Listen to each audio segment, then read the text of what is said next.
شروع اللہ کا نام لے کر جو بڑا مہربان نہایت رحم والا ہے۔ حامیم، کتاب روشن کی قسم کہ ہم نے اس کو قرآن عربی بنایا ہے تاکہ تم لوگ سمجھو، اور یہ بڑی کتاب یعنی لوح محفوظ میں ہمارے پاس لکھی ہوئی اور بلند مرتبہ ہے، حکمت والی ہے۔ تو کیا ہم پھیر دیں گے تمہاری طرف سے یہ کتاب نصیحت موڑ کر اس بنا پر کہ تم ایسے لوگ ہو جو حد پر نہیں رہتے؟ اور ہم نے پہلے لوگوں میں بھی بہت سے پیغمبر بھیجے تھے، اور جو پیغمبر بھی ان کے پاس آتا تھا تو وہ اس سے ضرور تمسخر کرتے تھے، تو جو ان میں سخت زور والے تھے ان کو ہم نے ہلاک کر دیا، اور پہلے لوگوں کی حالت گزر چکی۔ اور اگر تم ان سے پوچھو کہ آسمانوں اور زمین کو کس نے پیدا کیا ہے تو کہہ دیں گے کہ ان کو غالب اور علم والے اللہ نے پیدا کیا ہے، جس نے تمہارے لیے زمین کو بچھونا بنایا اور اس میں تمہارے لیے رستے بنائے تاکہ تم راہ راست پر چلو، اور جس نے ایک اندازے کے ساتھ آسمان سے پانی نازل کیا، پھر ہم نے اس سے مردہ زمین کو زندہ کیا، اسی طرح تم زمین سے نکالے جاؤ گے۔ اور وہی ہے جس نے سب چیزوں کے جوڑے بنائے اور تمہارے لیے کشتیاں اور چوپائے بنائے جن پر تم سوار ہوتے ہو تاکہ تم ان کی پیٹھ پر چڑھ بیٹھو، اور جب اس پر بیٹھ جاؤ پھر اپنے پروردگار کے احسان کو یاد کرو اور کہو کہ وہ ذات پاک ہے جس نے اس کو ہمارے زیر فرمان کر دیا اور ہم میں طاقت نہیں تھی کہ اس کو بس میں کر لیتے، اور ہم اپنے پروردگار کی طرف لوٹ کر جانے والے ہیں۔ اور انہوں نے اس کے بندوں میں سے اس کے لیے اولاد مقرر کی، بے شک انسان سراسر ناشکرا ہے۔ کیا اس نے اپنی مخلوقات میں سے خود تو بیٹیاں لیں اور تم کو چن کر بیٹے دے دیے، حالانکہ جب ان میں سے کسی کو اس ہستی کی یعنی لڑکی کی خوشخبری دی جاتی ہے جو انہوں نے اللہ کے لیے بیان کی ہے تو اس کا چہرہ سیاہ پڑ جاتا ہے اور وہ اندر ہی اندر گھٹنے لگتا ہے۔ کیا وہ ہستی جو زیوروں میں پرورش پائے اور جھگڑے کے وقت بات نہ کر سکے اللہ کی اولاد ہو سکتی ہے؟ اور انہوں نے فرشتوں کو کہ وہ رحمان کے بندے ہیں اس کی بیٹیاں ٹھہرایا۔ کیا یہ ان کی پیدائش کے وقت حاضر تھے؟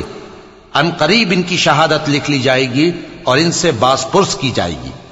اور کہتے ہیں اگر رحمان چاہتا تو ہم ان کو نہ پوچھتے، ان کو اس کا کچھ علم نہیں، یہ تو صرف اٹکلیں دوڑا رہے ہیں۔ یا ہم نے ان کو اس سے پہلے کوئی کتاب دی تھی کہ یہ اس سے استدلال کرتے ہوں؟ بلکہ کہنے لگے کہ ہم نے اپنے باپ دادا کو ایک طریقے پر پایا ہے اور ہم انہی کے قدم بقدم چل رہے ہیں، اور اسی طرح ہم نے تم سے پہلے کسی بستی میں کوئی خبردار کرنے والا نہیں بھیجا مگر وہاں کے خوشحال لوگوں نے کہا کہ ہم نے اپنے باپ دادا کو ایک راہ پر پایا ہے اور ہم قدم بقدم انہی کے پیچھے چلتے ہیں۔ پیغمبر نے کہا اگرچہ میں تمہارے پاس ایسا دین لایا ہوں کہ جس رستے پر تم نے اپنے باپ دادا کو پایا وہ اس سے کہیں زیادہ سیدھا رستہ دکھاتا ہو، تو کہنے لگے کہ جو دین تم دے کر بھیجے گئے ہو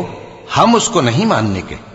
تو ہم نے ان سے انتقام لیا، سو دیکھ لو کہ جھٹلانے والوں کا انجام کیسا ہوا۔ اور جب ابراہیم نے اپنے باپ اور اپنی قوم سے کہا کہ جن چیزوں کو تم پوجتے ہو میں ان سے بیزار ہوں، ہاں جس نے مجھ کو پیدا کیا وہی مجھے سیدھے رستے پر لے چلے گا، اور یہی بات وہ اپنے بعد اپنی اولاد میں چھوڑ گئے تاکہ وہ اللہ کی طرف رجوع رہیں۔ بات یہ ہے کہ میں ان کفار کو اور ان کے باپ دادا کو مال و متاع دیتا رہا یہاں تک کہ ان کے پاس حق اور صاف صاف بیان کرنے والا پیغمبر آ پہنچا، اور جب ان کے پاس حق یعنی قرآن آیا تو کہنے لگے کہ یہ تو جادو ہے اور ہم اس کو نہیں ماننے کے، اور یہ بھی کہنے لگے کہ یہ قرآن ان دونوں بستیوں یعنی مکے اور طائف میں سے کسی بڑے آدمی پر کیوں نازل نہ کیا گیا؟ کیا یہ لوگ تمہارے پروردگار کی رحمت کو بانٹتے ہیں؟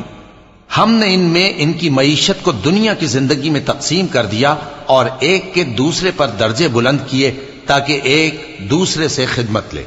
اور جو کچھ یہ جمع کرتے ہیں تمہارے پروردگار کی رحمت اس سے کہیں بہتر ہے۔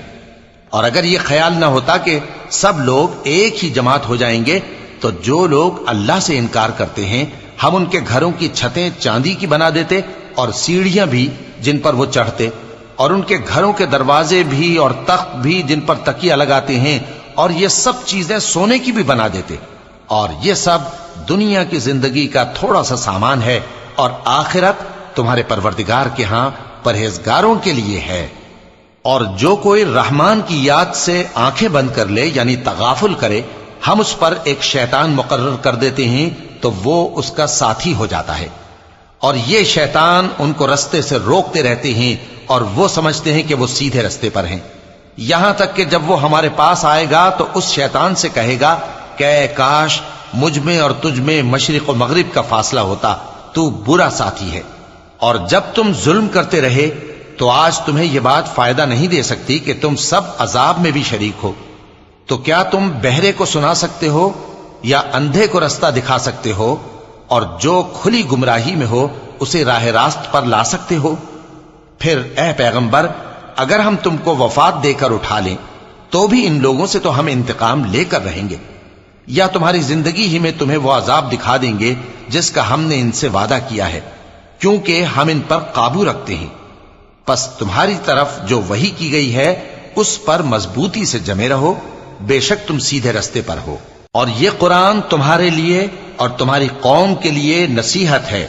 اور لوگوں تم سے ضرور عنقریب پرسش ہوگی۔ اور اے نبی، جو اپنے پیغمبر ہم نے تم سے پہلے بھیجے ہیں ان کے احوال دریافت کر لو کہ کیا ہم نے رحمان کے سوا اور معبود ٹھہرائے تھے کہ ان کی عبادت کی جائے؟ اور ہم نے موسیٰ کو اپنی نشانیاں دے کر فرعون اور اس کے درباریوں کی طرف بھیجا تو انہوں نے کہا کہ میں پروردگار عالم کا بھیجا ہوا ہوں۔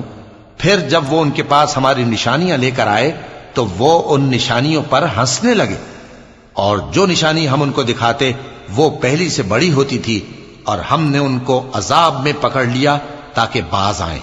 اور کہنے لگے کہ اے جادوگر، اس عہد کے مطابق جو تیرے پروردگار نے تجھ سے کر رکھا ہے اس سے دعا کر، بے شک ہم ہدایت یاب ہوں گے۔ سو جب ہم نے ان سے عذاب دور کر دیا تو وہ عہد شکنی کرنے لگے، اور فرعون نے اپنی قوم سے پکار کر کہا کہ اے قوم، کیا مصر کی حکومت میرے ہاتھ میں نہیں ہے، اور یہ نہریں جو میرے محلوں کے نیچے بہ رہی ہیں میری نہیں ہیں؟ کیا تم دیکھتے نہیں؟ بے شک میں اس شخص سے جو کچھ عزت نہیں رکھتا اور صاف گفتگو بھی نہیں کر سکتا کہیں بہتر ہوں۔ تو اس پر سونے کے کنگن کیوں نہ اتارے گئے، یا یہ ہوتا کہ فرشتے جمع ہو کر اس کے ساتھ آتے؟ غرض اس نے اپنی قوم کو بے عقل کر دیا اور ان لوگوں نے اس کی بات مان لی، بے شک وہ نافرمان لوگ تھے۔ پھر جب انہوں نے ہم کو خفا کیا تو ہم نے ان سے انتقام لیا اور ان سب کو ڈبو کر چھوڑا، سو ان کو گئے گزرے کر دیا اور بعد میں آنے والوں کے لیے عبرت بنا دیا۔ اور جب مریم کے بیٹے عیسیٰ کا حال بیان کیا گیا تو تمہاری قوم کے لوگ اس سے چلا اٹھے اور کہنے لگے کہ بھلا ہمارے معبود اچھے ہیں یا وہ یعنی عیسیٰ؟ انہوں نے جو ان عیسیٰ کی مثال تم سے بیان کی ہے تو صرف جھگڑنے کو، حقیقت یہ ہے کہ یہ لوگ ہیں ہی جھگڑالو۔ وہ تو ہمارے ایسے بندے تھے جن پر ہم نے فضل کیا، اور بنی اسرائیل کے لیے ان کو اپنی قدرت کا نمونہ بنا دیا، اور اگر ہم چاہتے تو تم میں سے فرشتے بنا دیتے جو تمہاری جگہ زمین میں رہتے، اور وہ یعنی عیسیٰ قیامت کی نشانی ہیں۔ تو کہہ دو کہ لوگوں اس میں شک نہ کرو اور میرے پیچھے چلو، یہی سیدھا رستہ ہے، اور کہیں شیطان تم کو اس سے روک نہ دے، وہ تو تمہارا علانیہ دشمن ہے۔ اور جب عیسیٰ نشانیاں لے کر آئے تو فرمایا کہ میں تمہارے پاس دانائی کی کتاب لے کر آیا ہوں، نیز اس لیے کہ بعض باتیں جن میں تم اختلاف کرتے ہو تم کو سمجھا دوں۔ سو اللہ سے ڈرو اور میرا کہا مانو، کچھ شک نہیں کہ اللہ ہی میرا اور تمہارا پروردگار ہے، پس اسی کی عبادت کرو، یہی سیدھا رستہ ہے۔ پھر کتنے فرقے ان میں سے الگ الگ ہو گئے، سو جو لوگ ظالم ہیں ان کے لیے درد دینے والے دن کے عذاب سے خرابی ہے۔ یہ صرف اس بات کے منتظر ہیں کہ قیامت ان پر ناگہاں آ موجود ہو اور ان کو خبر تک نہ ہو۔ جو آپس میں دوست ہیں اس روز ایک دوسرے کے دشمن ہوں گے، مگر پرہیزگار کہ وہ باہم دوست ہی رہیں گے۔ میرے بندو، آج تمہیں نہ کچھ خوف ہے اور نہ تم غمناک ہوگے۔ جو لوگ ہماری آیتوں پر ایمان لائے اور فرمانبردار بن گئے ان سے کہا جائے گا کہ تم اور تمہاری بیویاں عزت و احترام کے ساتھ بہشت میں داخل ہو جاؤ۔ ان پر سونے کی تشتریوں اور پیالوں کا دور چلے گا، اور وہاں جو جی چاہے اور جو آنکھوں کو اچھا لگے موجود ہوگا۔ اور اے اہل جنت، تم اس میں ہمیشہ رہو گے، اور یہ جنت جس کے تم مالک بنا دیے گئے ہو تمہارے اعمال کا صلہ ہے۔ یہاں تمہارے لیے بہت سے میوے ہیں جن کو تم کھاؤ گے اور گناہگار یعنی کفار ہمیشہ دوزخ کے عذاب میں رہیں گے جو ان سے ہلکا نہ کیا جائے گا، اور وہ اس میں نا امید ہو کر پڑے رہیں گے۔ اور ہم نے ان پر ظلم نہیں کیا بلکہ وہی اپنے آپ پر ظلم کرتے تھے۔ اور وہ پکاریں گے کہ اے مالک، اے دوزخ کے نگراں، تمہارا پروردگار ہمیں موت ہی دے دے۔ وہ کہے گا کہ تم ہمیشہ اسی حالت میں رہو گے، ہم تمہارے پاس حق لے کر پہنچے لیکن تم میں سے اکثر حق سے ناخوش ہوتے رہے۔ کیا انہوں نے کوئی بات ٹھہرا رکھی ہے؟ تو ہم بھی کچھ ٹھہرانے والے ہیں۔ کیا یہ لوگ یہ خیال کرتے ہیں کہ ہم ان کی پوشیدہ باتوں اور سرگوشیوں کو سنتے نہیں؟ کیوں نہیں، سب سنتے ہیں، اور ہمارے فرشتے ان کے پاس ان کی سب باتیں لکھ لیتے ہیں۔ کہہ دو کہ اگر رحمان کے لیے اولاد ہو تو میں سب سے پہلے اس کی عبادت کرنے والا ہوں۔ یہ جو کچھ بیان کرتے ہیں آسمانوں اور زمین کا مالک جو عرش کا بھی مالک ہے اس سے پاک ہے، تو ان کو بک بک کرنے اور کھیلنے دو یہاں تک کہ جس دن کا ان سے وعدہ کیا جاتا ہے اس کو دیکھ لیں۔ اور وہی آسمانوں میں بھی معبود ہے اور وہی زمین میں بھی معبود ہے، اور وہ حکمت والا ہے، علم والا ہے، اور وہ بہت بابرکت ہے جس کے لیے آسمانوں اور زمین اور جو کچھ ان دونوں میں ہے سب کی حکومت ہے، اور اسی کو قیامت کا علم ہے اور اسی کی طرف تم لوٹ کر جاؤ گے۔ اور جن کو یہ لوگ اللہ کے سوا پکارتے ہیں وہ تو سفارش کا کچھ اختیار نہیں رکھتے، ہاں جو علم و یقین کے ساتھ حق کی گواہی دیں وہ سفارش کر سکتی ہیں۔ اور اگر تم ان سے پوچھو کہ ان کو کس نے پیدا کیا ہے تو کہہ دیں گے کہ اللہ نے، تو پھر یہ کہاں بہہ کے پھرتے ہیں؟ اور بسا اوقات پیغمبر کہا کرتے ہیں کہ اے پروردگار، یہ ایسے لوگ ہیں کہ ایمان نہیں لاتے، تو اے پیغمبر ان سے منہ پھیر لو اور سلام کہہ دو، ان کو عنقریب انجام معلوم ہو جائے گا۔